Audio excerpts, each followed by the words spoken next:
Hello. So, as you know, this is James the pilot. He's been piloting my life for 21 years. Yeah.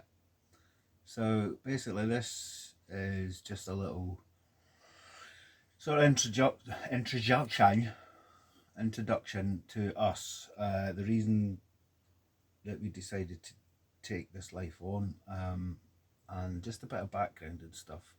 I think it just helps give it substance, and it gives it a bit of meat, if you like. Yeah, and hopefully there's things that people can relate to, and yeah. So, what have you got to say for yourself? I'm not very good at this. You're the one. You're the interviewer. You ask the questions, and I'll ask. Well, you wanted to talk about why we're doing it, don't you? Yeah. So, if I give a bit of background, two of us were working full-time jobs. We had a nice flat in Brighton. We've been in Brighton for 18 years. A big part of our life in Brighton was our border collie Willow. She was our world, and we lost her last April in 2024.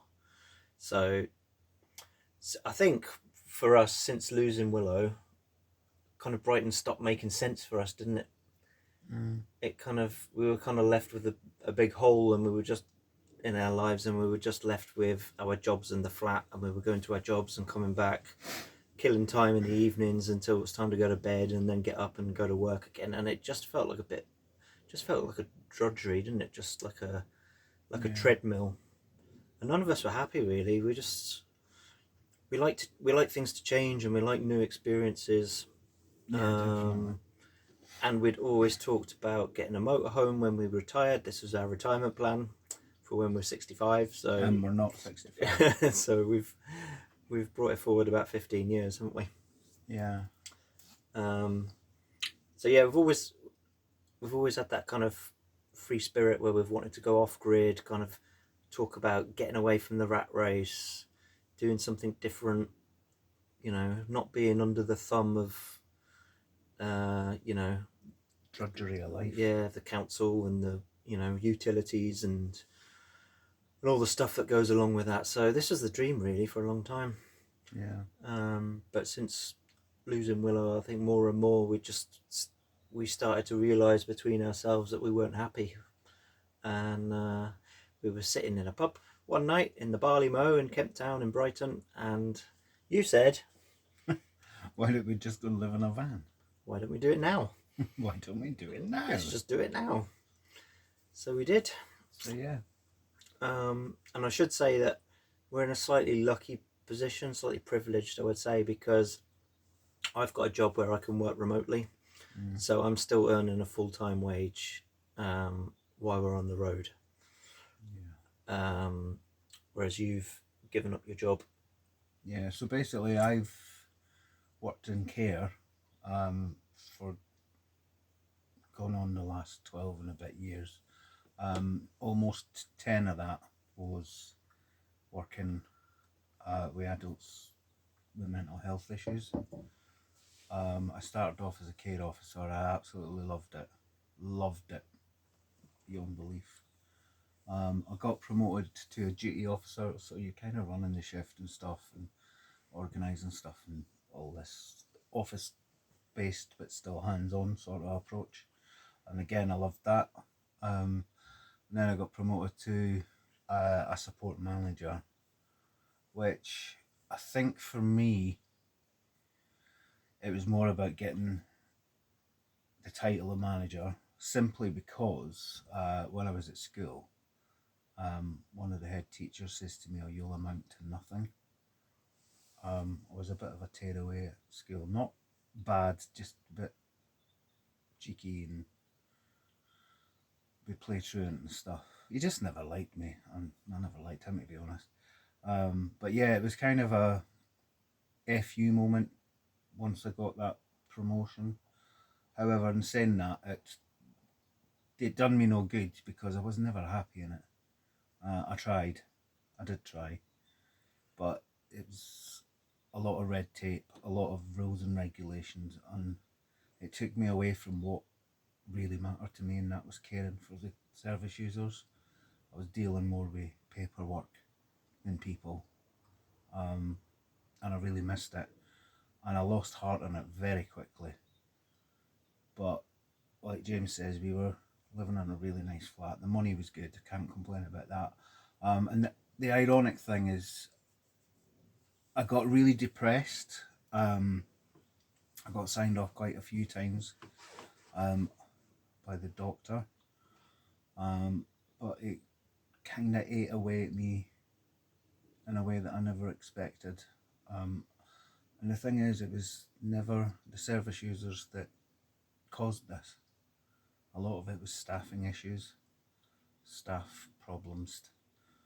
I'm not going to badmouth anyone or the place. I mean, I loved my time there, most of it, and I worked with some amazing people, and I certainly worked with some amazing service users.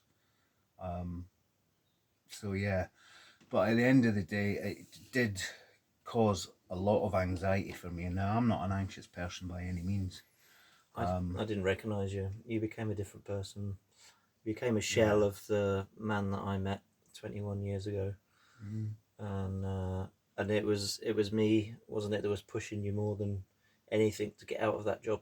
I was kind of in the situation where it doesn't matter what happens, even if the motorhome thing doesn't happen, you need to get out of that job, because it's not the job that was bad, it was just that you weren't a right fit for that job.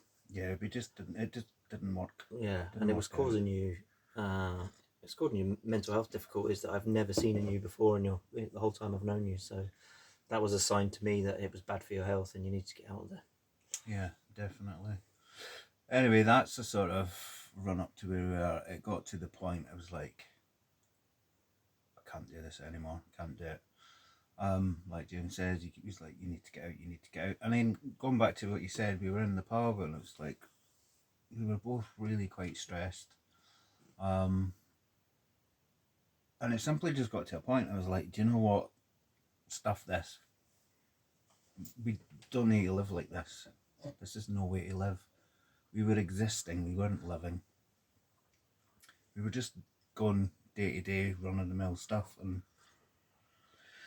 yeah, it's not good. So anyway, happier notes. Fast forward to the future. We should have. That was my fast forward noise. He's really good at sound effects. Yeah, I'm amazing. Missing talent there. Yeah, so anyway, we decided to dig into this whole thing about going to a motorhome. We booked what's it called, an exhibition. We went to the caravan, camping and motorhome exhibition in the NEC. Yeah. And we had a good look around there at all the expensive vans that we couldn't afford. Stunning. The weird thing about that is the morning that we were actually getting ready in the hotel room to go to the actual exhibition, we got a phone call from our previous landladies to say that they were actually serving notice on us for the flat because they needed the flat back. That was the morning we was getting ready to leave the hotel to go to the exhibition. We got a call to say we was getting chucked out of our flat. So literally just said that. Yeah. Just reiterating the point. It was amazing. I thought you were saying this what he actually means in my English accent. So it was pretty bizarre. But the whole thing is this whole idea of getting a motorhome and stuff, everything seems to have aligned for it. I'll just say, we were going around that show and we was having trouble concentrating, weren't we? Because we just got the news that we got the notice on our flat. So our heart wasn't really in it, although we saw some nice fans. But we left a bit early and we went and got something to eat in a pub nearby. And there was a lake near the pub. Right off. And as we were talking about this, a rainbow appeared and it went from one side of the lake to the other. And that is the photo that you've used on the Motorhomo channel. That is the rainbow of hope, of the universe intervening and saying, you can do this. Yeah, it's all Which- weird, all very weird and wonderful. Anyway, so yeah, that happened, and then we started looking into it. Got magazines. James started like delving into YouTube videos, and following different people. Um, Done a lot of research into it. So yeah, we looked online to a dealership. Seen a van that we quite liked, which was an older van. Went out to see it, and it was something weird. It was there. Yeah, it wasn't in a good state. Yeah. But we found this one instead at the same place. And the most important thing for us was the layout. Because I'm going to be working remotely, I need a space where I can work and Mark doesn't feel like he's interrupting me. So we needed separate spaces. And that meant having a rear lounge, which we're in now. And then having a separate area where Mark can sit and do whatever he wants to do and move about the van without kind of, interrupting me, or if I'm in a meeting, kind of coming in the view of the camera. So that was the most important thing. And also having a kind of separate sleeping place. So, if I need to get up early and do some work, then it doesn't mean Mark has to get up. We don't have to dismantle the bed and Well, I don't have to get up, but it's quite funny because it's a cab. oh yeah. You don't have to get up, but you'll know about it when I get up because I literally have to climb over him. And then, so I've got a technique now. I've perfected it. It's like 3 or 4 nights we've been in here. So we sleep in the bed above the cabin. I'm on the inside. So what I do is I shimmy my legs over Mark, flip over on my front, Very romantic. push backwards, and then I slide down, and then I grab onto Mark, and then dangle my feet, and then try and find the ladder. And then when I've got that, then I climb down, and that's my technique. Dangle my feet. You make yourself sound like a borrower. You know that. Yeah, it's a lovely way to wake up in the morning. So yeah, that's Mark's wake up call with me hanging off him. Yeah, romance. Who says it's dead? But yeah, the bed itself is actually really, It is. really comfortable. We've not quite mastered the fact that when we turn over, we still punch the roof because it's quite close. But yeah, all in all, it's a beautiful van, and we're really happy with it. And so far, loving our journey on the road. Yeah, definitely. Even though hasn't been very long. But it's my first day back at work tomorrow, so this is like the test of how this actually works in practice. I've got my router. The 4G here seems pretty strong, so I'm hoping it'll all go without a hitch. But yeah, this is going to be the adjustment where we're in this lovely campsite and this lovely motorhome, and then I have to be on the laptop for most of the day. So, but it's only what I was doing before, except I just had the 4 walls of the flat to look at, and not many places to get out and get a bit of fresh air. So here I can just step outside into nature, and it's give me a little boost of energy. We were only here 10 minutes, and there's a beautiful cat just decided to befriend us, and yeah, she's absolutely beautiful. We spoke to the head warden recently, Anna. Is it Anna? I don't know. Didn't get a name. I think her name's Anna. Lovely woman, really lovely. So she was telling us about the local area and to go to these pubs and try this fish and chips, and she's telling us about the cat that belongs to a guy that actually owns the local shop, but the cat's moved into the campsite, and yeah. I'll post a photo of the cat if you want on your channel. I'm calling it your channel because you're doing it. Yeah, that's right. Yeah, good. My channel. See, I said I was really reluctant to do this. I've been chatting away like anything. Yeah, no, just like that. Spotlight much. Yeah, anyway, so we're just waffling on. But yeah, so we are, well, the plan is, there is no plan really, so to speak. That's like almost a Matrix quote. There is no spoon. Exactly. Sorry, geek. Spot the geek. You threw me off now. Yeah, we've not really got any sort of end in sight, so to speak. We've not got a long term plan or a short term plan. It's just we're just going to go with how it goes. We've not really got any set route in store, except we will be popping over to Wales to see some friends, and then we'll be heading up Scotland, and then just who knows. Just want to see more of the country, don't we? There's plenty of places on this island that we've not really explored, so Yeah, we're just gonna see where the wind takes us. exactly. I'm just recorded it on the way. This is more for us, I guess, as a diary. But it's nice to share it, and hopefully someone somewhere can get some sort of benefit from it. To say, like, yeah, you can do what you put your mind to. You really can. And it's all right for a same-sex couple to do these things.